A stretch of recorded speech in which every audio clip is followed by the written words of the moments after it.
Good morning, children. Now, a second term portion is over. We move on to the third term, that is chapter 9. The starting lesson is chapter 9, the mind of the chimpanzee. All of you all have seen chimpanzees, isn't it? In museums or at least in films, on the TVs, in books, in pictures. Now, get set, look at the get set given there. Have you heard of Congo the chimpanzee who could paint? Congo, who lived in the London Zoo between 1954 and 1964, created over 400 paintings during his lifetime, such as this one. One picture is shown there, one of his paintings is shown there. He would not continue painting a piece if he thought the work was complete and would scream if something he was working on was taken away before he felt it was complete. His paintings were sold at exhibitions. The famous artist Pablo Picasso said to have liked Congo's painting so much that he had one in his house. Now here are some interesting facts about chimpanzees, about animals. You see, animals also can think like the human beings. They have feelings, they show their emotions, and they can think and act even like human beings, even though they cannot talk like us. They cannot make the sounds or cannot talk like human beings talk. They make their own sound, isn't it? Now in this chapter, the lady conservationist, that is Jane Goodall. Who is Jane Goodall? She worked for the world's foremost expert. She was a very great expert on chimpanzees, and she is well known for her 60-year study of social and family interactions of wild chimpanzees since she first went to the Gombe Stream National Park in Tanzania in 1960. So she is the lady who is very interested, who takes very much effort in looking after the chimpanzees, of studying about them, about their behavior, how they interact with each other and their families. And this Tanzania is in Africa. British primatologist Jane Goodall has devoted her life to the study of primates, especially chimpanzees. She has been studying the behavior of chimpanzees in the Gombe Game Reserve in Tanzania since 1960, and read on to find out what she has to say about their intelligence. Intelligence is their cleverness. Now, what is the meaning of a primatologist? Someone who studies primates other than humans, other than human beings. They study about the study of mammals. That is, primates meaning animals that belong to the group of mammals that includes humans, apes and monkeys. So she is more interested in studying about the chimpanzee. Now we will learn what she has to tell us. Animals are much smarter than scientists used to think. I was told at school that only human beings have personalities, can think and reason, feel pain or have emotions. So usually we only human beings have got the feature of thinking, of reasoning and feeling pain, showing emotions, etc. So luckily as a child, I had spent hours learning about animal behavior from my dog Rusty, so I knew none of that was true. So she had a dog at home with her. The name was Rusty, and she learned many things, many animal behavior from this dog of hers. The more we have learned about chimpanzees, the clearer it is that they have brains very much like ours and can, in fact, do many things that we used to think only humans could do. So what she had learned in her school was wrong. Her teachers had told her that only human beings have got the power to think and act. But she learned from her dog's behavior that even animals has got the power of intelligence. They can think, they can act, and they have the ability to even show their emotions, whether they are angry, whether they are loving. So the Gombe chimps use the grass stems and twigs to fish termites from their nest. That is the name of the Gombe National Stream Park in Tanzania.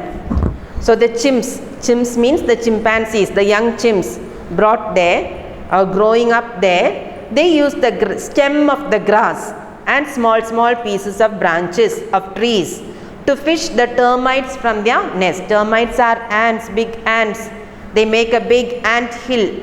So to get the termites for them to eat, they use the twigs. They dig in the ant hill, pick out the ants or pick out the big termites for their food. The chimps also use long, smooth sticks to catch the vicious, biting army ants. Vicious means dangerous. So they even get long sticks to catch these big ants. Have you seen the big ants? They use crumpled leaves to soak up water from hollows in trees that they cannot reach with their lips, then suck the homemade sponge. They take leaves, the crumpled leaves, not the neatly leaves of the trees, crumpled, and then what do? To soak up the water from the hollows of the trees. The hollows of the trees, when it rains, will be filled with water, isn't it? So to get that, they use these crumpled leaves and they suck the homemade water from this homemade sponge. So you can think how intelligent they are. To get food, they are thinking and acting. So they are able to think well and act also. They wipe dirt from their bodies with leaf napkins. We use a towel, isn't it, to wipe our face when it is dirty, or after eating food, we wash our hands, we then wipe it on towels, isn't it? So what do? They also behave like us. So after eating or when their body is dirty, what do? They take leaf napkin. They use the leaf as napkins. Then they use stout sticks to open up holes in the trees to get at the nest of birds or honey, and as clubs to intimidate one another or other animals. Intimidate means what? To frighten. Sometimes they use very thick stick. Why? To open up the holes in the trees so that they can get something, small birds or even honey. And then they use, sometimes these big fat sticks can be used to frighten other animals also.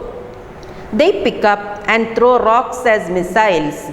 You see, they are very fond, whenever they see an enemy, they are very fond of throwing big rocks to scare away the enemy. Just like in an army we throw missiles, we shoot up missiles, isn't it? In other parts of Africa, chimps have different tool using behaviors. So in different places, these chimpanzees, they have different methods of using different kinds of tools. For instance, in West Africa and parts of Central Africa, they use the toe stones, a hammer and an anvil to crack open nuts. Now what is the toe stone, children?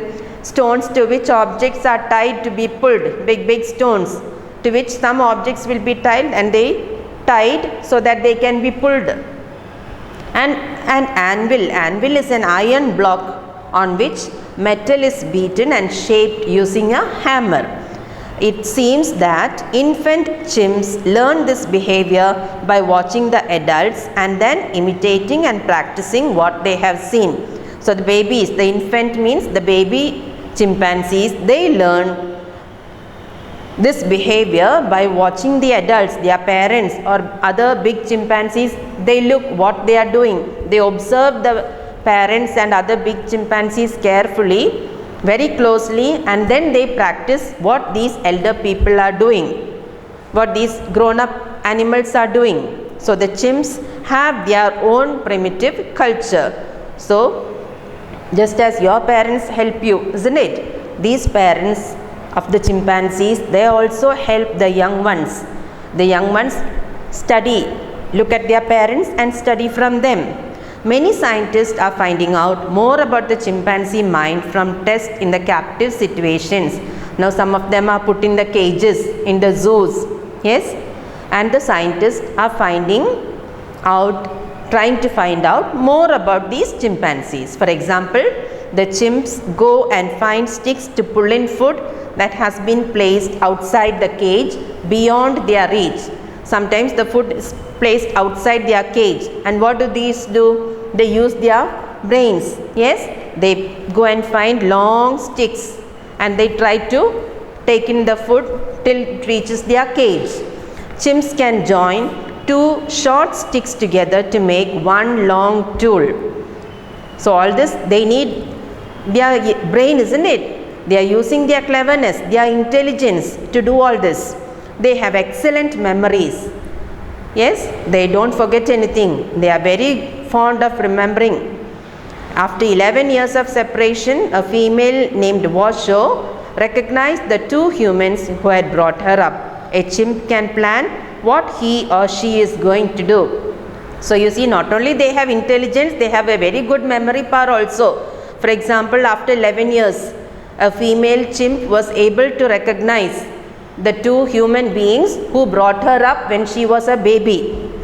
A chimp can plan what he or she is going to do. Often I watched a chimp wake up, scratch himself slowly, gaze around in different directions, then suddenly get up, walk over to a clump of grass, carefully select a stem, trim it, and then travel quite a long way to a termite mound that was out of sight when he made his tool.